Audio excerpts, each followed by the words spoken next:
হ্যাঁ ভিউয়ার্স, আপনারা সবাই কেমন আছেন? আশা করি সবাই ভালো আছেন। আপনার জন্য একটি সরকারি চাকরি নিয়ে বিজ্ঞপ্তি নেমে হাজির হলাম। এটা হচ্ছে গণতন্ত্র বাংলাদেশ সরকার জেলা প্রশাসক কার্যালয়। এটা হচ্ছে যে আপনার ফেনী জেলার জন্য, যারা ফেনীতে বসবাস করেন আজকে নিয়মিত তাদের জন্য। ফেনী জেলার সকল ছাত্রছাত্রী আবেদন করতে পারবেন এখানের মধ্যে, কিন্তু অন্য জেলার লোক আবেদন করতে পারবেন না। অন্য জেলার জন্য বিশাল বড় সরকার বিভিন্ন ক্যাটাগরিতে বিভিন্ন মন্ত্রণালয়ে বিভিন্ন অধিদপ্তর নিযুক্তি প্রকাশ করছে। আমার চ্যানেলে ভিডিও দেওয়া আছে। যদি আপনি একান্ত সরকারি চাকরি করার ইচ্ছা থাকে, আপনার সরকারি চাকরির স্বপ্ন থাকে, তাহলে আমার চ্যানেল থেকে ঘুরে আসেন। ভিডিও অপশনে গেলে অনেকগুলো সরকারি চাকরি নিয়ে বিজ্ঞপ্তি পাবেন, যেখানে অষ্টম শ্রেণী, এসএসসি, এইচএসসি, স্নাতক ডিগ্রি বিভিন্ন ক্যাটাগরিতে তারা নিয়ে বিজ্ঞপ্তি দেওয়া আছে আমার চ্যানেলে। চাইলে চ্যানেলটা ভিজিট করে আপনি ভিডিও দেখে আবেদনটা করতে পারেন। তার সাথে ফেনী জেলার জেলা প্রশাসক কার্যালয়ে কোন কোন জেলাতে কতজন লোক আবেদন করবে। এবার আসেন কোন কোন পদে কতজন লোক নিয়োগ দেবে একটু আপনাদেরকে বলে দিচ্ছি। দেখেন, প্রথমে যেখানে ড্রাফটস ম্যান নেবে, ওখানে আপনার একজন, যদি এই পদে আপনাকে আবেদন করতে হয় বা এই পদে এই কাজের অভিজ্ঞতা থাকে, তাহলে আপনি আবেদন করতে হলে আপনাকে উচ্চ মাধ্যমিক পাস লাগবে এবং এই কাজের মূলত আপনাকে অভিজ্ঞতা থাকতে হবে, তাহলে আপনি প্রথম পদের জন্য আবেদন করতে পারেন। এরপরে 2 নম্বর যেটা বলছে অফিস সহকারী কাম কম্পিউটার ক্ষুদ্র করি, এখানে যদি কম্পিউটার চাকরি করার ইচ্ছুক থাকে 5 জন লোক নিয়োগ দেবে ফেনী জেলা প্রশাসক কার্যালয়ে। এখানে আপনাকে উচ্চ মাধ্যমিক পাস সার্টিফিকেট থাকলে হবে, যে কোনো বিভাগ থেকে আপনি উচ্চ মাধ্যমিক পাস মানে এইচএসসি পাস করলে হবে। সাথে আপনাকে প্রতি মিনিটে বাংলা 20 এবং ইংরেজি 20 শব্দ তোলার টাইপিং স্পিড থাকতে হবে। যাদের কম্পিউটারের অভিজ্ঞতা জানা নাই তারা আবেদন করেন। আবেদন করার পরে সরকারি চাকরির মধ্যে 3-4 মাস সময় পাবেন, এর ভিতরে আপনার কম্পিউটারটা শিখে নিন। এরপরে আছে আপনার কার্য সহকারী লোক নিবে একজন। এই পদে আবেদন করতে হলে আপনাকে কি করতে হবে? আপনি একটি এসসি পাসের সার্টিফিকেট লাগতে হবে এবং এই কার্য সহকারী কাজের অভিজ্ঞতা থাকলে তাহলে আপনি আবেদন করতে পারবেন। সাথে কম্পিউটারের বেসিক ধারণা আপনার জানা থাকতে হবে। এরপর আসেন আপনার 4 নম্বর যেটা বলতে, সেটা হচ্ছে নাজির কাম কেশিয়ার। এখানে লোক নেবে একজন। এই পদে আবেদন করতে হলে নাজির কিন্তু ভালো মানের একটা পোস্ট, নিজের জেলাতে কিন্তু একজন লোক নিয়োগ দেবে, কিন্তু আপনি হয়তো একজন, 2 জন, 5 জন এভাবে অনেকজনে এগুলা দেখে আবেদন করবেন না। কিন্তু আমি বলছি একজনে আপনি আবেদন করেন, এগুলো 1-2 জন দেখে এরকম মানুষ আবেদন করে না। এই জন্য ক্যান্ডিডেট সংখ্যা কিন্তু খুবই কম, এখানে কিন্তু খুবই কম পাবেন ক্যান্ডিডেট সংখ্যা। যদি আপনার একান্ত স্বপ্ন থাকে সরকারি চাকরি করবেন এবং আপনি ফেনী জেলাতে বসবাস করেন, নিজের জেলার জেলা প্রশাসক কার্যালয়ে চাকরি মিস করেন আবেদন করেন, বলা যায় না কার ভাগ্য কোথায় আছে।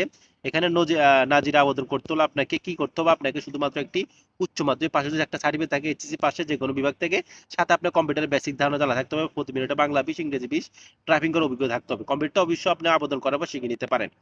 এরপর আসেন, আরো আছে এখানে আরো পদ আছে দেখেন।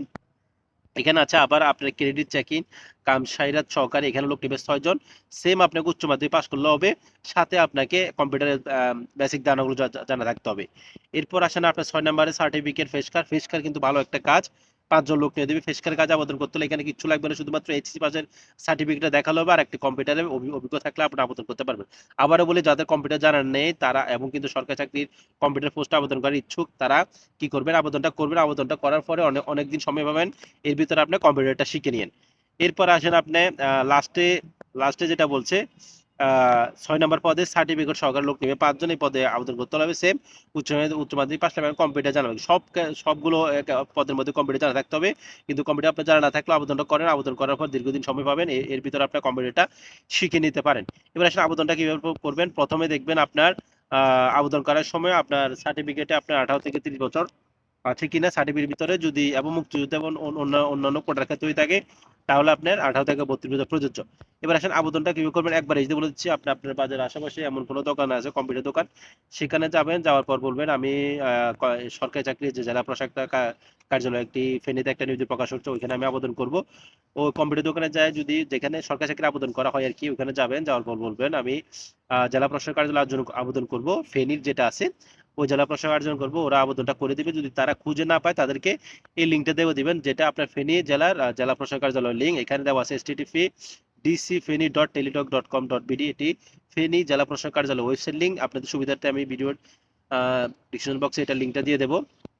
আবেদনটা শুরু হবে দেখেন এখানে আবেদন ফরমের 18/4/2024, মানে আপনার 18 এপ্রিলে সকাল 9টা বাজে আবেদন শুরু হবে এবং মে মাসের আপনার 16 তারিখে আবেদনটা শেষ হবে। এর ভিতরে যদি 18 এপ্রিল থেকে মেয়ের আপনার 16 তারিখের ভিতরে ভিডিওটা দেখে থাকেন, অবশ্যই নিজের জেলা চাকরির জন্য আবেদন করবেন। একটু চেষ্টা করবেন, বলা যায় না কার ভাগ্য কোথায় আছে। আর আবেদন সংক্রান্ত কোনো সমস্যা হলে আমাকে কমেন্ট বক্সে কমেন্ট করবেন, আমি সাথে সাথে আপনাদের রিপ্লাই দেবো। তো এতক্ষণ ধরে যারা ভিডিওটা দেখছেন তাদেরকে অসংখ্য অসংখ্য ধন্যবাদ। যদি প্রথমবারের মতো হন, চ্যানেলটা আপনারা সাবস্ক্রাইব করে রাখেন, কারণ আপনার সরকারি চাকরি মনে স্বপ্ন আছে। এই জন্য প্রতিনিয়ত আমি সরকারি চাকরি নিয়োগ বিজ্ঞপ্তি আমার চ্যানেলে দিয়ে থাকি। এতে আপনার জন্য আপনার সরকারি চাকরির যে একটা স্বপ্ন আছে এটা পূরণের জন্য আপনার নিয়োগ বিজ্ঞপ্তির সাথে সাথে আপনার ওইখানে চলে যাওয়ার জন্য বেল আইকন সাবস্ক্রাইব করার পর আপনারা বেল আইকনটা ক্লিক করে রাখবেন। তাহলে আপনাদের যে কোনো ভিডিও আমি আপডেট দিলে আপনাদের ওইখানে চলে যাবে। Thank you so much for my watching video. Thank you.